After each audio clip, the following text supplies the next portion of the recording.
Onun konsertində iştirak edən hər kəs bir sözlə sanki möcüzələr aləminə qərq olduğunu etiraf edirdi. O, ruhun rahatlığını, qəlbin məmnunluğunu, sevgi dolu anları yaşadı və yaşatdı konserti zamanı. Düz 12 ildən sonra Bakıda çıxış edən, Almaniyada yaşayan həm yerlimiz Seyran İsmailxanov. Ben de oradan da çok şadım ki buradayım, yeni vətənimdəyim 12 ildən sonra. Yani konserte eminim ki insanların çoxusu beğenecek ve bir transformasyon bir konsert olacak. İnsanların ruhlarına dokunacak proyektim. Ve inşallah da son olmayacak, yeni geleceğim. Arzumdur, böyük arzumdur.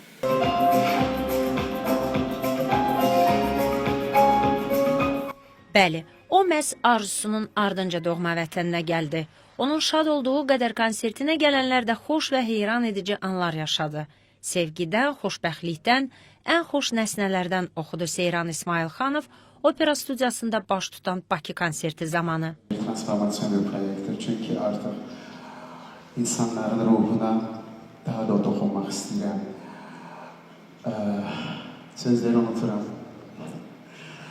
Çünkü heyecanlıyım. Eyni zamanda ayrılıqdan, həsrətdən, insanın ruhunu incidən mənasız yaşantılardan uzaq durmağı da tövsiyə etdi dinləyicilərinə onlarla söhbəti zamanı. Fleyta pianonu, piano isə fleytanı əvəz elədi. Sehirlərlə dolu bədən, ağıl, ruh adlı bu musiqili gecədə. Unikal şousu zamanı musiqiçi Azərbaycan, Rus, İngilis, Türk, Alman və İtalyan dillərində oxudu. Dünya tamaşaçılarının qəlbini fəth etdiyi ifalarını paytaxt tamaşaçısına da təqdim etdi. Unudulmaz anlar yaşayanlar isə yenidən onun gəlişini səbirsizliklə gözləyəcəyini vəd etdilər. Elə o da yenidən Bakıya qayıdacağına söz verdi.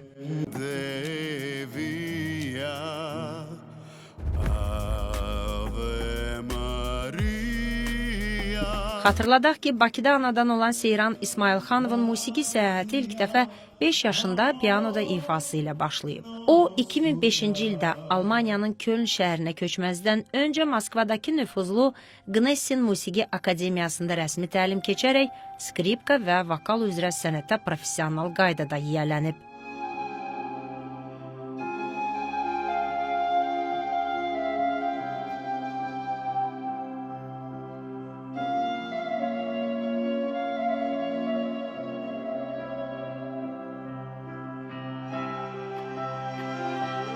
Bakıda təqdim etdiyi Body, Mind, Soul, yəni Bədən, Ağıl, Ruh adlı proqram isə Seyranın 2024-cü ildə işıq üzü görən fortepianoda debüt albomu olan ən son layihəsidir. Bu albom dərin duyğular janrının dərin tədqiqidir. Bədən, ağıl, ruh onun uşaqlıq illərindən melodiyalara yenidən baxışıdır. Burada yer alan hər bir mahnı sevinç, kədər, qorxu və sevgi kimi özünə məxsus duyğularla səslənən insan hisslərinin dərinliyini əks etdirir.